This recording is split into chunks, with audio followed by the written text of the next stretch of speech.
Guys, Tony here from Blazer Wealth. Hope you're keeping safe and well during this pandemic.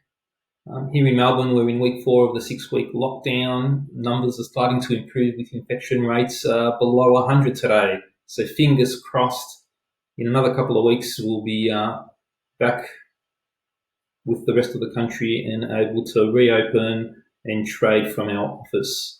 Today, I wanted to give you a quick update on your Weinberg private managed account and let you know how your investment has performed over the last quarter.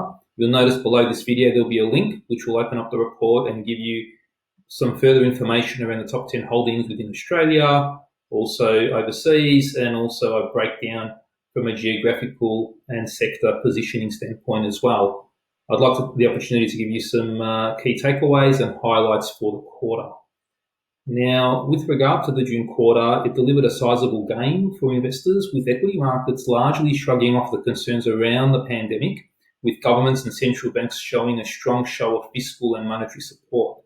The Aussie share market enjoyed a significant rebound to deliver 17% returns, which in fact marked the healthiest quarterly return in 11 years. Overseas markets also delivered historic gains, with the S&P 500 posting a surge of 20%, which in fact is the strongest quarterly return since 1988. With regard to your specific portfolio, the underlying investment options which performed best was that of Lennox Australian Small Companies Share Fund, which delivered a 32% return for the quarter. The outperformance was primarily attributable to the overweight positioning in technology sector, more specifically the buy now and pay later player Sezzle and the data center operator NextDC, who were both beneficiaries of the COVID-19 crisis. Following on the heels of Lennox was SGH ICE. They also rallied quite well over the quarter, delivering a 27% return for investors. Assisting the outperformance was an overweight exposure to pathology giant Sonic Healthcare. They expect to play a pivotal role in the antibody testing required when assessing the COVID-19 vaccine candidates. The iShares Australian listed property fund also rebounded sharply. They provided a 20% return for the quarter. Performance was buoyed through exposure to Goodman Group. They operate industrial properties like warehouses, logistic facilities, and those services have been in high demand given the accelerated shift to e-commerce, with various stay-at-home orders prompting that service. The other final thing I wanted to mention was a change we made to your underlying portfolio effective 1 July. We've removed Winton from the portfolio and replaced it with Aspect Diversified Futures Fund.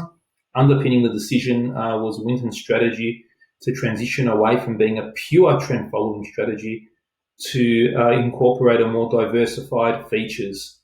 This caused performance to deviate from its peers, and in addition, we believe that this shift in strategy will diminish the fund's ability to protect the downside during sustained market sell-offs. As drawdown protection is a key reason for including a managed futures allocation, we're switching to a strategy with a larger allocation to the trend following.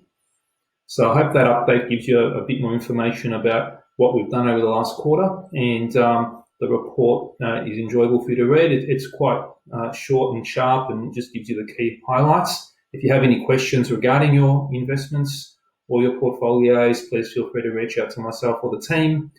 Otherwise, I look forward to seeing you soon. Stay safe, be well, and speak to you soon. Thanks.